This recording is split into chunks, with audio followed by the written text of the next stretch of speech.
Ang kwentong ito ay nagsimula sa Eastern Domain, ang lugar ng tagpuan ng mga malalanding Black Swan, ngunit bago pa man sila makapagbembangan ay tumindig na ang kanilang mga balahibo, matapos sumigaw si Tatang na napapatanong sa kung ano ang nangyayari, at kung nakapag-time travel daw ba talaga siya.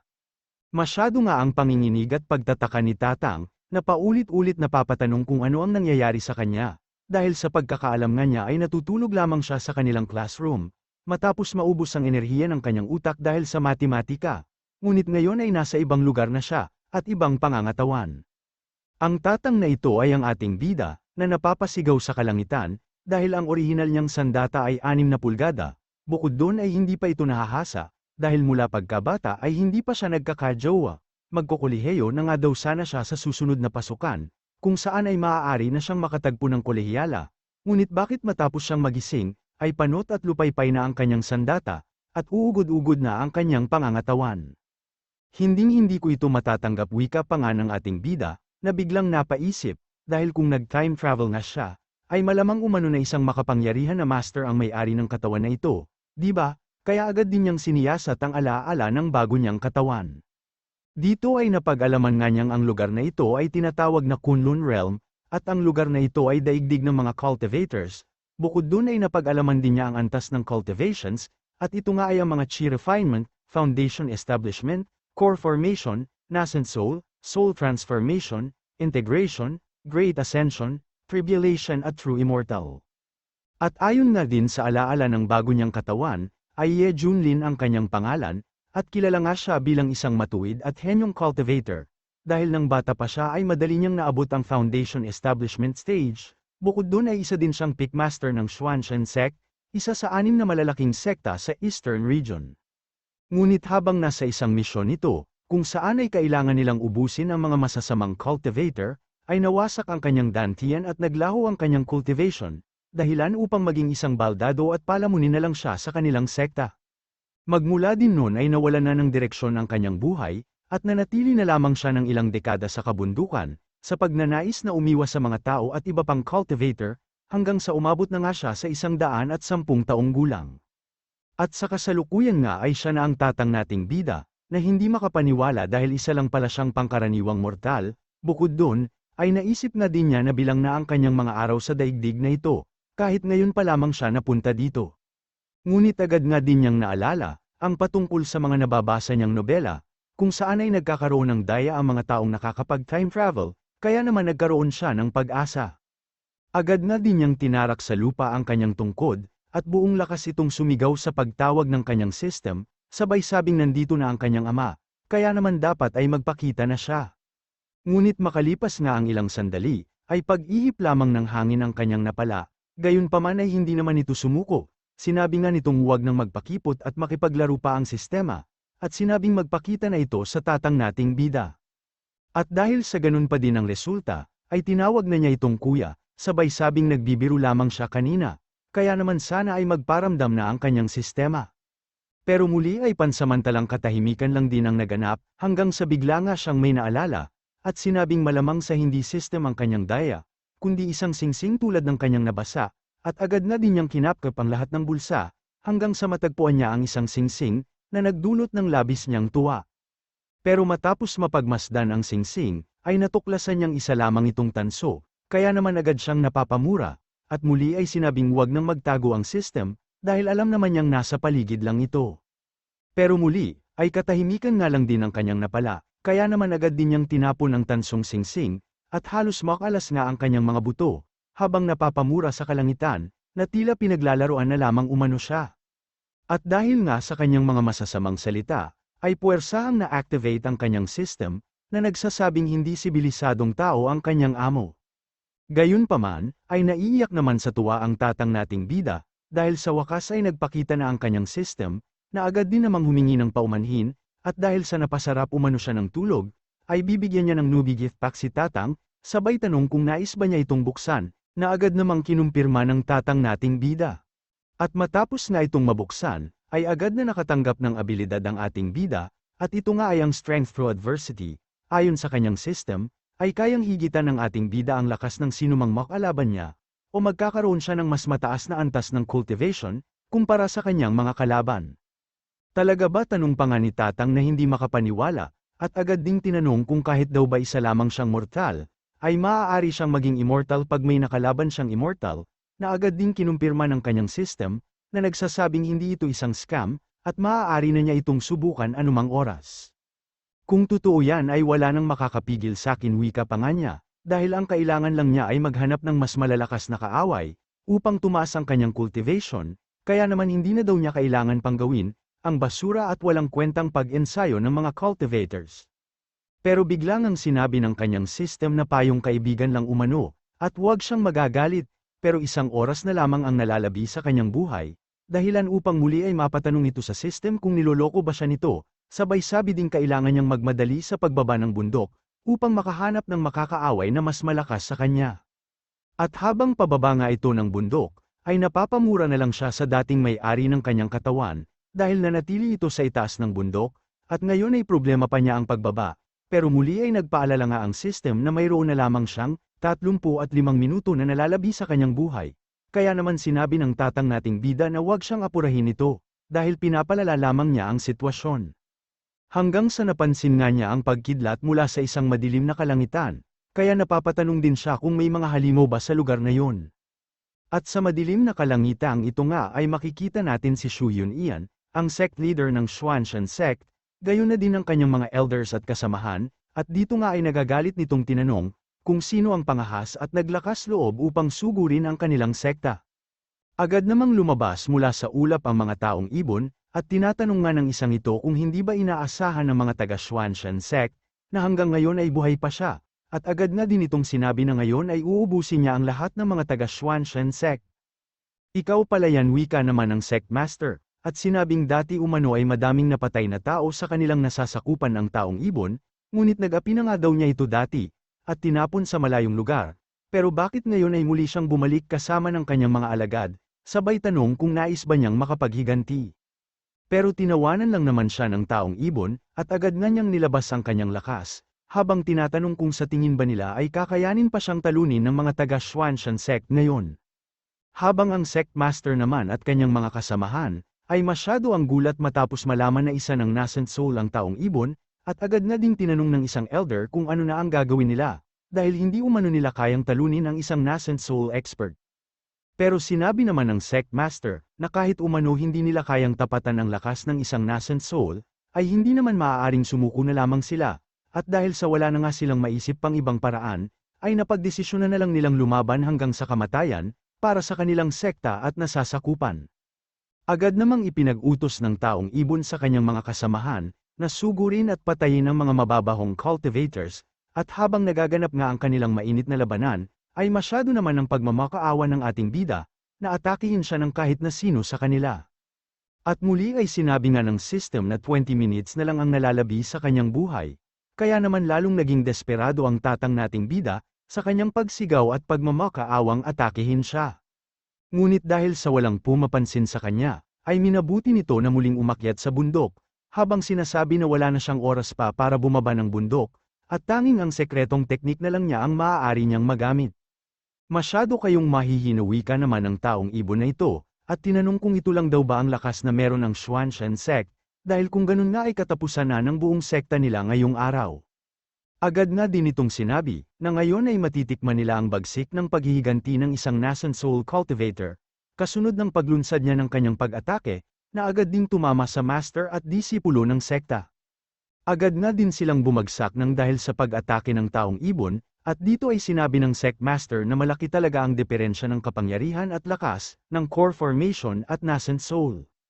Kaya naman masyado ang pagtawa ng taong ibon, habang tinatanong kung sino pa ang nais mamatay, sabay sabing mas mainam kung sumuko na lamang sila, pero bigla nga din niyang napansin ang Tatang nating bida, na tinatawag ang tangang ibon, at sinabing tumigil na ito sa kakaputak. Dahilan naman upang mainis ang taong ibon, at tinanong nga nito kung gusto na bang mapabilis ni Tatang ang pagpunta niya sa kabilang buhay, pero sinabi lang naman nitong wala umanong utak ang taong ibon, sabay tanong kung galit ba siya sa ating bida, nandito lang ako, atakihin mo na ako, dahil kung hindi ay ituturing kitang apo, wika pa nga nito. At mukhang naging epektibo naman ang pang-aasar ng Tatang nating bida, dahil biglang ang nagdilim ang mukha ng taong ibon, na ngayon lang umano nakakita ng sobrang bastos na matanda, sa tala ng kanyang buhay. Habang ang sect master naman, ay napapatanong kung ang junior brother Ye Junlin daw ba niya ang nasa kabilang bundok, na agad namang kinumpirma ng babaeng nakapula, at sinabi nga nito na si Ye Junlin umano yun, ang alamat ng Misty Pig. At dahil nga din dito ay masyado ang kanilang pagtataka, dahil ilang dekada na nga daw nilang hindi nakikita si Ye Junlin, pero bakit ngayon ay bigla siyang lumabas sa kanyang lungga, at sinabi nga ng isa na malamang sa nais tumulong ni Ye Junlin, pero ano daw bang magagawa niya, dahil wala namang kapangyarihan ang mga mortal. Agad nga ding napasigaw ang isang ito, at sinabing inaasar umano ni Ye Junlin ang Demon King, at tila pagpapakamatay nga lang daw ang kanyang ginagawa, at matapos nga itong marinig ng taong ibon, ay masyado ang kanyang pagtawa, dahil isang talunan at mabahong mortal lang pala ang humahamon sa kanya. Apo, lumapit ka dito, at iihawin kita para sa aking hapunan, wika naman ng tatang nating bida, sabay sabing kung may itlog umano siya, ay hindi siya matatakot sa ating bida, habang ang system naman ay muling nagpaalala, at sinabing 10 segundo na lamang ang nalalabi sa kanyang buhay. Dahilan upang maisip ng ating bida na talagang mamamatay na siya pag hindi pa kumilos ang dambuhalang kalapati. Kaya naman habang patuloy ang countdown ng kanyang system, ay muli niyang minura ang taong ibon at sinabing apurahin nito ang pag-atake. At dahil nga sa nagmamadali umanong mamatay ang tatang nating bida, ay pagbibigyan na nito ang huling kahilingan ng matanda, sabay sabing maghanda na siyang mamatay, at agad nga siyang naglunsad ng isang malakas na pag-atake patungo kay tatang, na napauwi naman sa tuwa, dahil sa wakas ay umatake din ang dambuhalang kalapati. At dahil nga sa pag-ataking ito, ay agad na na-activate ang kanyang abilidad, kung saan ay agad din siyang nakatanggap ng notification, patungkol sa pag-atake ng isang early stage nascent soul, at dahil nga din dito ay naging isang mid-stage nascent soul ang ating bida. At matapos nga siyang maging isang mid-stage nascent soul, ay nagbalik alindog ang ating bida, na masyado ang tuwa dahil ganito daw pala ang lakas ng isang nascent soul, habang ang system naman, ay sinabing tulad ng mga nabanggit niya kanina, ay hindi talaga siya nagbibiro. Samantala, bago pa man tumama ang pag-atake ng dambuhalang kalapati sa ating bida, ay agad din itong naglunsad ng isang malakas na pag-atake, kaya naman biglang pinagpawisan ng malapot ang ibon na masyado ang gulat, dahil tila isang pagkakamali ang ginawa niyang pag-atake, at maging ang sect master at elder nga, ay napapatanong sa kung ano ang nangyayari, at kung sino umano ang pinagmumula ng isang malakas na pag-atake. Sunod ay pinakiramdaman nga ni Ye Junlin ang kanyang katawan at kapangyarihan, at nasabi na lang din niyang ganito pala ang pakiramdam pag naging isang nascent soul cultivator na, at hindi na nga din daw siya magtataka, kung bakit tinuturing na pinakamalakas ang nascent soul sa mundo ng mga mortal. Habang ang dambuhalang ibon naman, ay nabubulol na habang tinatanong kung isang nascent soul din daw ba talaga ang ating bida, habang iniisip na mas malakas pa sa kanya ang ating bida. At maging ang mga taga-Xuanshan sect nga, ay hindi makapaniwala, na ang kanilang junior brother ay isang nascent soul, agad nga din nilang tinanong kung nagkukunwaring mortal lang daw ba ito, sa loob ng ilang dekada, habang sekretong nagkukultivate upang maging isang nascent soul, sabay sabing isa siyang mautak na demonyo. Maging ang mga elders nga at sect master ay hindi makapaniwala, na isang nascent soul ang ating bida, dahil sa kanilang probinsya na tinatawag na wasteland, ay iilan lamang umano ang cultivators na nakaabot sa antas ng nascent soul, at di nga nila akalain na sa kanilang sekta ay may isang nascent soul. Agad nga ding nakaramdam ng takot ang ibon na ito, at sinabing ang lahat ng nangyari dito sa kanilang sekta, ay isang malaking hindi pagkakaunawaan lamang, kaya naman sana ay wag nang magtanim pa ng galit o sama ng loob sa kanya ang ating bida, dahil pag may oras siya ay dadalaw naman daw siya sa Xuanshan sect para magkape. Pero tinanong naman ni Ye Junlin, kung ang ibig sabihin daw ba talaga ng ibon na ito, ay isang hindi pagkakaunawaan lamang, ang pagwasak niya sa foundation ng Xuanshan sect, gayon na din ang pagpatay sa mga disipulo ng kanilang sekta, at kung dapat na lang daw ba talaga siyang pabayaang makaalis ng ating bida. Habang ang system naman, ay biglang binati ang ating bida dahil sa panibagong antas ng kanyang cultivation, at dahil dito ay nakatanggap siya ng isang random reward, at ito nga ay ang tinatawag na The Great Desolation Imprisoning Heaven Finger, o tawagin na lang nating Finger of Death. Sunod ay tinanong nga ni Ye Junlin, kung uubusin daw ba niya ang buong clan ng ibon, at papatayin ang buo niyang pamilya, at sabihing hindi niya ito sinasadya, ay papabayaan na lang daw kaya siya ng ibon, sabay sabing malamang sa hindi diba. Kaya naman bigla ngang nanlaki ang mga mata nito, matapos maunawaan na hindi siya basta-basta lamang papaalisin ng ating bida. At nagagalit nga nitong sinabi, na mas mataas lang daw ng bahagya ang cultivation ng ating bida, ngunit hindi naman daw ganun kalaki ang agwat ng kanilang kapangyarihan, sabay tanong kung sigurado ba si Ye Junlin, na nais pa niyang ipagpatuloy ang kanilang laban. Pero sinabi lang naman ni Ye Junlin, na hindi siya ang tipo ng tao na mahilig magsimula ng gulo, pero pag hinamon nga daw siya at kailangan na talaga niyang lumaban, ay hindi siya titigil hanggat hindi niya napapatay ang kanyang kalaban. Bukod dun ay sinabi nga din ito na hindi nila maaaring kalimutan, na ang basurang tulad ng dambuhalang ibon ay mahilig pumatay ng tao, kaya hindi na din daw alam ng ating bida kung ilang tao at cultivator na ang kanyang pinatay, para lamang maabot ang nascent soul stage, kaya naman karapat-dapat lang sa kanya ang isang malagim na kamatayan. Talaga ba wika naman ito, at dahil nga sa mga sinabi ng ating bida, ay wala na umano siyang pagpipilian pa, ngunit handa naman siyang sunugin at gamitin ang kanyang core, upang magkaroon ng pansamantalang karagdagang lakas, upang magapi at mapatay si Ye Junlin. Pero sinabi nga nito na nangangarap lamang siya ng gising, at agad na din niyang tinipon ang kanyang kapangyarihan, upang gamitin ang abilidad niyang Flow of the Four Heavens sa pag-atake, na masyado namang ikinagulat ng dambuhalang ibon.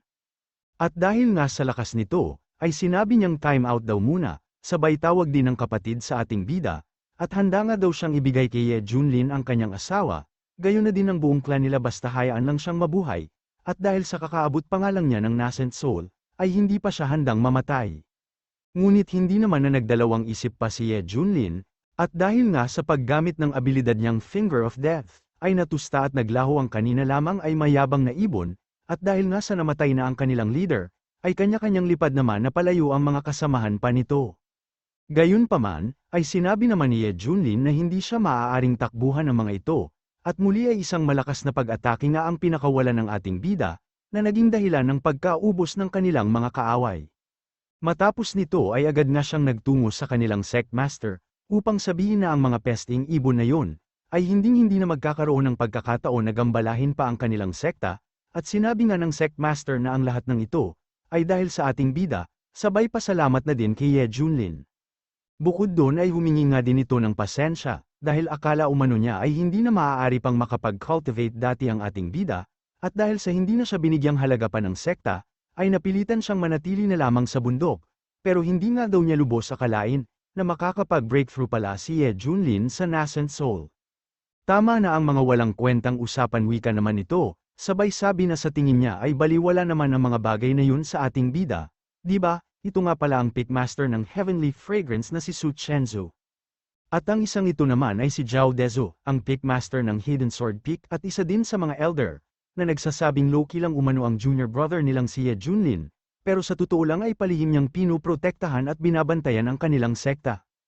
At dahil nga sa kanilang mga sinabi, ay napabuntong hininga na lang ang ating bida, habang iniisip na masyado silang magaling gumawa ng mga kwento, ngunit ayos lang naman daw yon, dahil hindi na niya kailangan pang magpaliwanag sa kanila.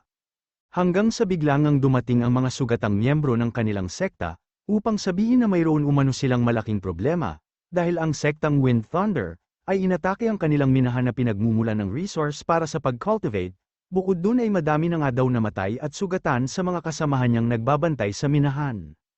Dahilan upang mapamura ang kanilang sect master na si Shu Yunian, dahil kahit kailan umano ay hindi naging maayos ang pakikitungo ng Wind Thunder sa kanila, ngunit hindi naman niya akalain na ngayon ay nais silang agawan ng minahan, na pinagmumula ng kanilang spiritual veins, sabay sabing masyado umano yata silang matatapang ngayon. At pag nawalan nga daw sila ng spiritual veins, o mapagkukuhanan ng resources, ay tiyak na hindi natataas pa ang kanilang cultivations, at kamatayan na lang ang naghihintay sa kanila, at pag tuluyang nakuha nga daw ng Wind Thunder ang minahan, ay magiging lumpo na ang kanilang sekta. Sunod ay sinabi nga nito, na isasama niya ang ibang disipulo upang bawiin ang minahan, sabay tanong kung nais bang sumama ng ating bida sa kanya. Agad namang naisip ni Ye Junlin, na ang Wind Thunder ay isa sa 6 na pinakamalalaking sekta dito sa kanilang probinsya, at nakaaway na nga din daw nila dati ang mga ito, pero hindi naman umabot sa agawan ng teritoryo, kaya naisip din niya, na mukha umanong sinasabayan ng Wind Thunder ang ginawang pag-atake ng mga ibon, o maaari ding nagtutulungan sila, upang tuluyang mapabagsak ang kanilang sekta. Sunod ay biglangang nakatanggap ng bagong misyon ang ating bida mula sa kanyang system, kung saan ay kailangan niyang mag-sign in, o magtungo ng Wind Thunder sect upang makatanggap ng rewards, At naisip nga ng ating bida na tamang-tama umano ito, dahil sa tuwing may makakalaban siyang mas malakas, ay lalo siyang lumalakas, sabay sabi na ngayon ay tuturuan niya ng leksyon ang Wind Thunder. Sunod ay sinabi nga ni Ye Junlin, na hindi na siya sasama pa sa minahan, dahil kailangan nga daw niyang magtungo sa sekta ng Wind Thunder upang bunutin ang ugat na pinagmumulan ng kanilang problema. Agad namang napa-thumbs up ang Sectmaster, at sinabing mainam umano para sa kanilang sekta ang pagiging ganid ng ating bida. At sa kanyang ang pag-alis, ay napatanong na lang ang Sectmaster, kung kailan pa daw huling nagkaroon ng maangas na cultivator ang kanilang sekta, sabay sabing sa tulong ng Pickmaster na si Ye Junlin, ay malamang sa kaya nilang pangunahan at lagpasan ang malalaking sekta sa kanilang probinsya.